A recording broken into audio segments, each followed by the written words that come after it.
পূর্ব মেদিনীপুর জেলার পটাশপুর ২ নম্বর ব্লকের পঁচেট পশ্চিমপাড়া গ্রামে একটি উডেন ফার্নিচারের কাঠের গুঁড়োয় অতিষ্ঠ গ্রামবাসীরা। দীর্ঘদিন ধরেও প্রশাসনকে জানিয়েও কোনো সুরাহা মেলেনি। অবশেষে পথ অবরোধ করে বিক্ষোভ এলাকাবাসীর। গ্রামবাসীদের অভিযোগ, উডেন ফার্নিচারে প্রত্যেক দিনই কাঠের জিনিস তৈরি হয় বিকট শব্দ এবং কাঠের গুঁড়োয় অতিষ্ঠ হয়ে উঠছে এলাকাবাসী। বাতাসে উঠছে কাঠের গুঁড়ো, যার ফলে শ্বাস নিতে কষ্ট হচ্ছে বহু মানুষের। এমনকি খাওয়ারেও পড়ছে কাঠের গুঁড়ো, যার ফলে সৃষ্টি হচ্ছে নানান অসুখ। আমি এই গুঁড়ার জন্য থাকতে পারছি না, সারাদিনে ৪টা-৫টা ওষুধ খাচ্ছি। আর এখানে পদ অবরোধের জন্য আমার গ্রামবাসী সবাই মিলে এখানে পদ অবরোধ করছি, যাতে দোকানটা বন্ধ করা যায়। কিসের গুঁড়ো? ওই কাঠের গুঁড়ো। কাঠের গুঁড়ো দোকান থেকে, বুবুনা ফার্নিচার থেকে, মা লক্ষ্মী স্টিল ফার্নিচার থেকে। কতদিন ধরে আপনারা এই ৫-৭ বছর ধরে অবরোধ করছেন? কোথায় অবজেকশন, কোথায় অভিযোগ করেছেন? ওই বিডিও, এসডিও, প্রধান সবার কাছে করেছি, কোনো প্রতিফল পাইনি আমরা। এখন আপনারা কি করতে চাইছেন? এখন চাইছি যাতে বন্ধ হয় দোকানটা। কাছেই রয়েছে স্বাস্থ্যকেন্দ্র, গ্রাম পঞ্চায়েত অফিস, শিশু শিক্ষা কেন্দ্র, ক্লাব এবং অনেকগুলি খাওয়ারের দোকান। পঁচেট মোড় থেকে পঁচেট যাওয়ার রাস্তায় পদ্মপুকুরের কাছে পথ অবরোধ করে গ্রামবাসীরা। প্রায় ৪ ঘণ্টা ধরে চলে অবরোধ। খবর পেয়ে ঘটনাস্থলে আসে পঁচেট গ্রাম পঞ্চায়েত প্রধান সুরজিৎ মাইতি।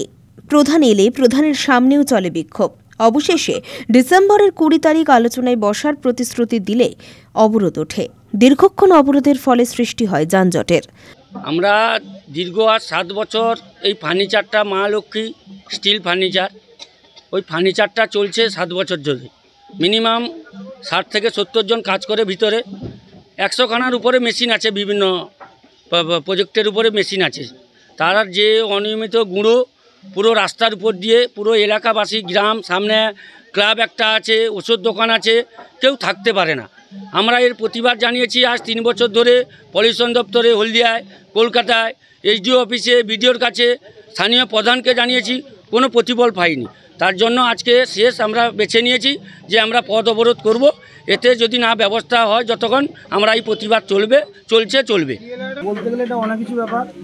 গ্রাম্য তরফ থেকে একটা গন্ডগোল সৃষ্টি হয়েছে, সেখান থেকে গ্রাম্য তরফ না, এটা মেটার, সেই মেটারটাকে নিয়ে ইস্যু নিয়ে কারখানাকে নিয়ে একটা ইস্যু করেছে ওরা। তবে ওই কারখানা নিয়ে ওটাকে আজকে নয়, এটা কারখানা আজকে চলছে মিনিমাম ১২-১৩ বছর কারখানা চলছে। এটা আমাদের কমপ্লেন দিয়েছিল বিডিও সাহেবের কাছে। বিডিও সাহেব উনি এসেছিলেন, ইনকোয়ারি করলো, দোকান পুরো দেখলো। কর্মচারী কাজ করে, অনেকে গরিব দুঃখী ছেলেরা সব কাজ করে, ওরা পেটে দেয়। কিন্তু উনি বললেন, ঠিক আছে ভাই, তুমি একটা কাজ করো, তোমার কারখানায় বন্ধ করতে পারবো না, তুমি একটা কাজ করো, টাইমটা ম্যানেজ করে চলো।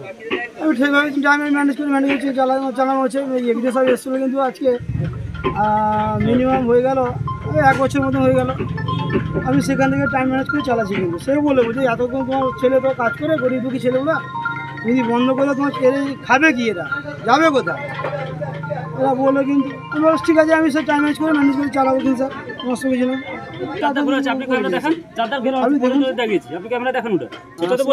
আমি কি বলবো? এবার এই যে আপনি বললেন, আর কোনো এই উত্তরে দিলেন, প্রধান কি আমার পকেটের লোক, আমার কি এর লোক? আমি কিন্তু এই কথাই তরফ থেকে মুখ থেকে বেরোনি। আপনি প্রধান সাহেব অঞ্চলে আসবেন, আপনি সেখানে গিয়ে তো তরফ দিতে পারেন, কোনো অসুবিধা নেই। রঞ্জন মাইতির রিপোর্ট, খবর BCBS।